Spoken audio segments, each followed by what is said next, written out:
بسم اللہ الرحمن الرحیم۔ اللہ کے نام سے شروع جو بڑا مہربان نہایت رحم والا ہے۔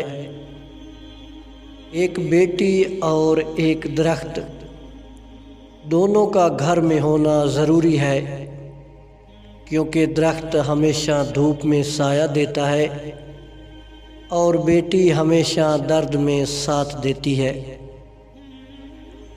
ٹھوکریں اچھی ہوتی ہیں، ایک تو راستے کی رکاوٹ کا پتہ لگ جاتا ہے اور سب سے بڑھ کر سنبھالنے والے ہاتھوں کا پتہ چل جاتا ہے۔ سچ ہی کہا ہے کسی نے، مجبوری انسان کے سارے اصول توڑ دیتی ہے۔ عزت نفس پر سمجھوتا کرنے والے صرف بھکاری بن کر رہ جاتے ہیں، اور بھکاری کو خیر تو ملتی ہے پر محبت نہیں۔ شکر ادا کرتے رہا کرو اس رب کا جو برداشت سے زیادہ دکھ نہیں دیتا، مگر اوقات سے زیادہ سکھ ضرور دیتا ہے۔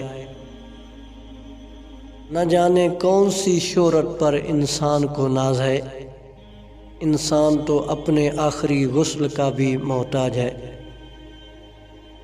اللہ کو بتایا کریں کہ آپ کیا محسوس کر رہے ہیں، کتنی تکلیف میں ہیں۔ اس سے بات کر لینا، اس کے سامنے رو لینا ہی آپ کے دل میں سکون اتار دے گا۔ دولت کی اصل خرابی یہ ہے کہ وہ آدمی کے پاس ہمیشہ نہیں رہتی، اور اگر رہ جائے تو آدمی نہیں رہتا۔ ممکن ہے کہ میں غلط ہوں، پر میرا تجربہ یہ بتاتا ہے کہ غربت ہمیشہ محبتوں اور رشتوں کو کمزور کر دیتی ہے۔